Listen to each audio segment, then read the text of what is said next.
Hey guys, what's up? It's another Monday, and you know what that means? It's another murderous Monday. And and today we are going to talk about serial killers like how we do every Monday.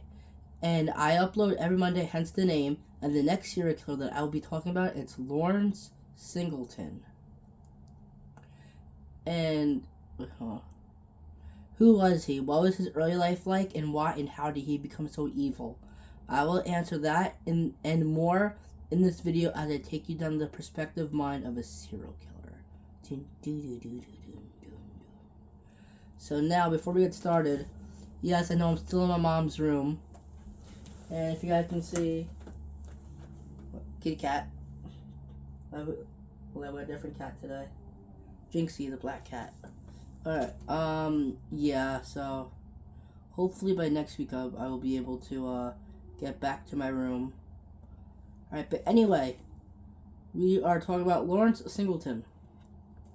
So, trigger warning. Trigger warning. If you guys do not want to hear about sexual assault or raping, or do the same thing, or basically death, I would say click off this video and I'll catch you in the next one. Take care of yourselves. But anyone who wants to stick around, let's get into this case. Lawrence Bernard, or Larry Singleton, born July 28th, 1927 and died December 28th, 2001, was an American criminal known for perpetrating an infamous rape and mutilation. Yeah, I forgot. If you don't want to hear mutilation either, then click off this video. Of adolescent hitchhiker Mary Vincent in California in 1978, and then perpetrating a second attack on a woman after being released from prison 8 years later. He raped Mary. Well, first of all, first of all, I'm reading it from a script. I found to put in there that at first, Mary Vincent, 15 years old, she was hitchhiking, as it was a norm back in the 70s.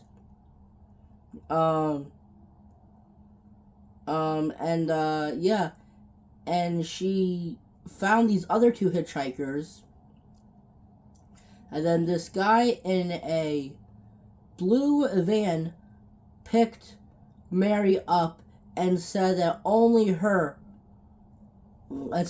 Mary, the other two had to be picked up by someone else, which was red flag number one. Well, so when she actually got in the van, it smelled like smoke and weed or beer or whatever. That's what I can remember her saying. Well, that's what I remember in the documentary that I watched. Anyway, about an hour, they're driving. She notices that they're going the wrong way. To her grandfather's house. So she talks to the guy, Larry Singleton, right? And he stops the van, pulls over, and hacks, clean sweep her arm right off. She still can feel her hand in his belt loop, but she's like, wait a minute, he's all the way over there. That's because she didn't realize at the time her arm was literally cut clean off, and then he did to her a second time, the other arm, and then he raped her and cut off both of her forearms, and then left her to die. in a culvert off of Interstate 5 in Del Puerto Canyon.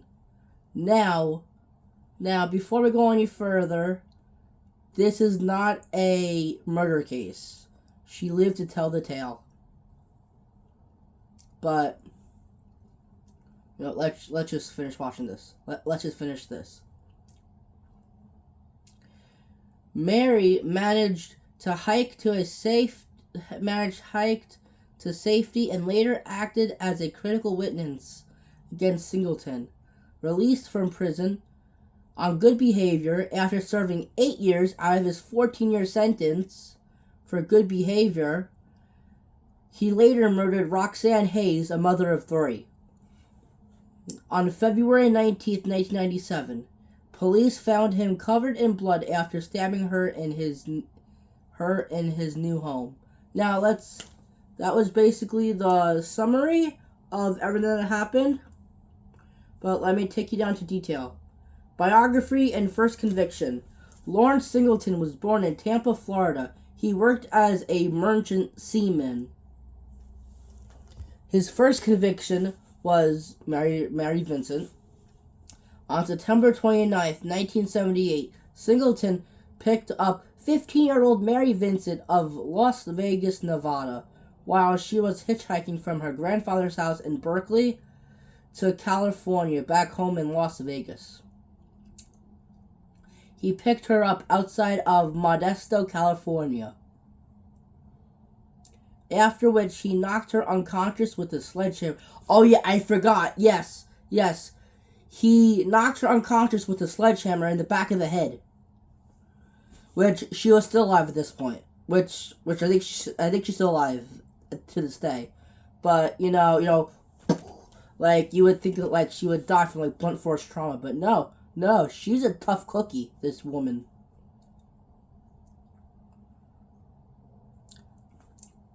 Well, he spent the night raping her and tortured her by severing both of her forearms with a hatchet.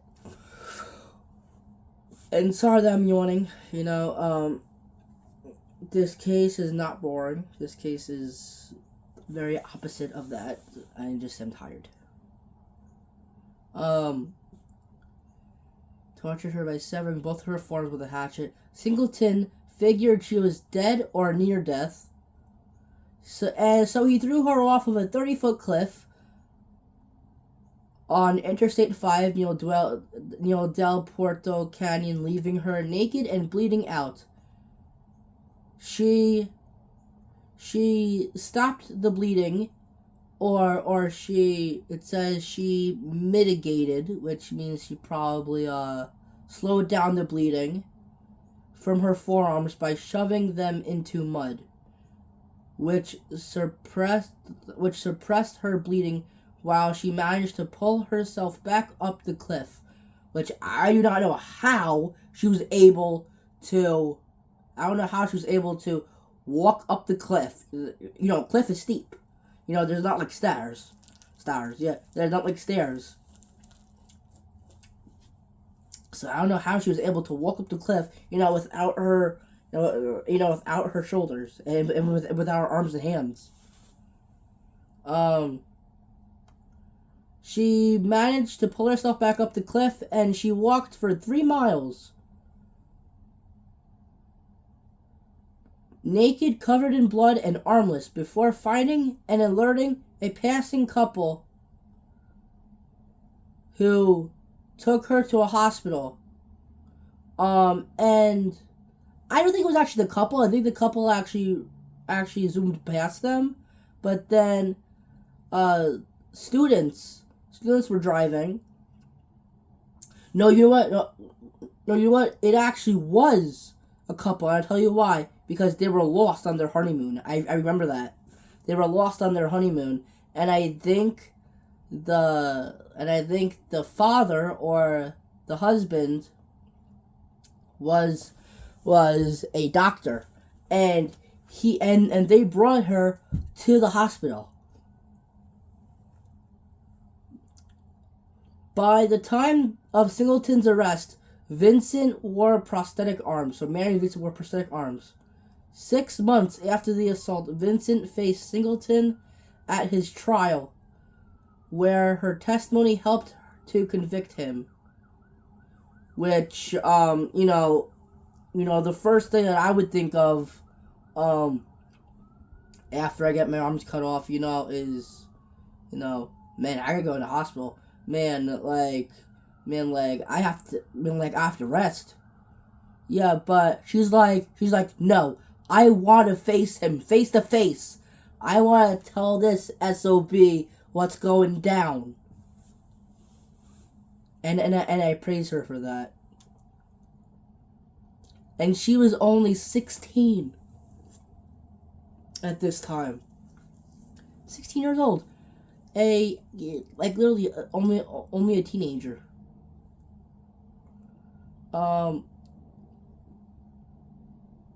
Singleton was sentenced to 14 years in prison, the maximum allowed by law in California at that time.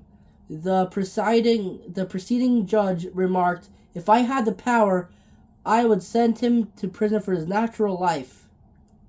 While Vincent won a $2.56 million civil judgment against Singleton, which is obviously a lot more now, she was unable to collect it when Singleton revealed that he was unemployed, in poor health, and only had $200 in savings. Wow, that's bad. I would have taken the $2 million.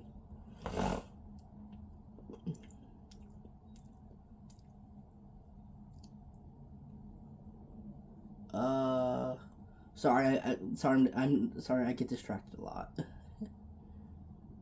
Only $200 in savings, along with the particularly gruesome and callous aspects of the crime.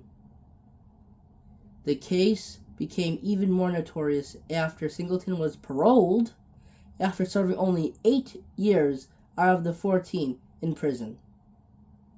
He reduced his time through good behavior and working as a teaching assistant in a prison classroom. Singleton was paroled to Contra Costa County, California. Quadruple C. Still, no town would accept his presence, so he had to live in a trailer on the grounds of San Quentin prison until his parole ended a year later. According to Time magazine,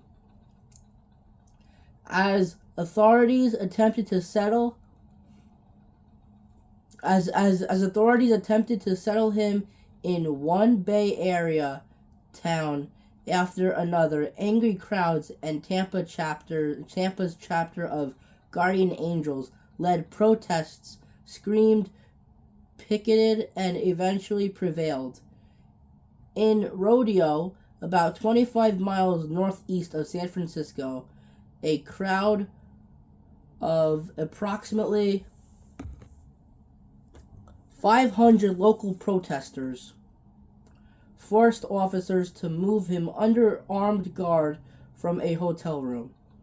Authorities tried housing him across the street from Concord's City Hall, but that was met with protests and failed too, as it should have. He was removed from one apartment in Contra Costa County in a bulletproof vest, and 400 residents surrounded the building to protest a decision to place him there permanently. Governor George, and I'm just going to say his name wrong, but Deukmejian, Deukmejian, George Deukmejian, ordered that Singleton be placed in a trailer on the grounds of San Quentin for the duration of his 1-year parole. The outrage at his sentence resulted in legislation support by Mary Vincent, which prevents the early release of offenders who have committed a crime in which torture is used. In 1987, Singleton's parole led to passage of California's Singleton Bill, which carries a 25 to life sentence. Harrower, 1998. I guess that was the person's last name? I don't know. The leniency of the legal system shocked and outraged many. One journalist who interviewed him remarked, "What was most surprising to me, however, was not his sentence. Larry Singleton had worked his crimes around in his mind so completely that they did not warrant punishment at all." Right before Singleton's parole ended, Donald Stahl, the Stanislaus County prosecutor at Singleton's trial, said, "I think, if anything, he's worse now. He has not taken responsibility. He lives in a bizarre fantasy land and acquits himself each day. He doesn't accept his guilt and won't resolve never to do it again." Now, return to Florida. Singleton returned to his native home in Tampa, Florida, after his release. In 1990, he was twice convicted of theft. He served a 60-day sentence for stealing $10. This $10 disposable camera, which is probably now like $60 for each day, I guess. Oh no, it's 1990, so probably like 30.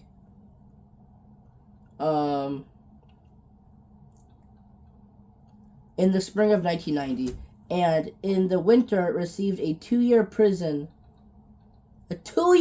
term for stealing a $3 hat, which is less than the $10 and the 2 months that he served in jail for that. Before his sentencing for the latter crime of the hat, he described himself to the judge as a confused, muddle-headed old man. In the spring of 1997, a neighbor called police to report Singleton assaulting a woman in his home in Sulphur Springs, Florida. When police responded, they found the dead body of Roxanne Hayes. She had been stabbed multiple times in the upper body. Hayes was a mother of 3. Mary Vincent traveled from California to Tampa to appear at another of Singleton's sentencing. During her testimony, she described Singleton's attack and the toll the ordeal had taken on her. On February 20th, 1998, the jury found Singleton guilty, and on April 14th, 1998, the judge sentenced Singleton to death. Although Singleton died before his execution date due to cancer, good riddance to him. He's burning in hell, and he should be. In a prison hospital at the North Florida Reception Center in Stark, Florida. So that's about it. Before I get off this video, I'm gonna give you a hint of the next one. He was a doctor. He was a mad doctor. I can't really give too much away, but he was like Dr. Death, I think. I think he was Dr. Death. His nickname his other nickname was Ship Hooray. Like hip hip hooray, but part of his last name had the word ship in it, so that's why. If you guys know who I'm thinking of, please put it down in the comments below. And I'll catch you next time. Jinxie. She said meow. She said bye. Alright. Please like, comment, subscribe. You know, it's getting colder outside. You know, Halloween's approaching. In literally, a couple days, which I'm going trick-or-treating with my friends. I know I'm gonna be 21, but yeah, I don't give a crap. So yeah, please like, comment, subscribe, and I'll catch you guys in the next video. Hopefully in my own room. And peace.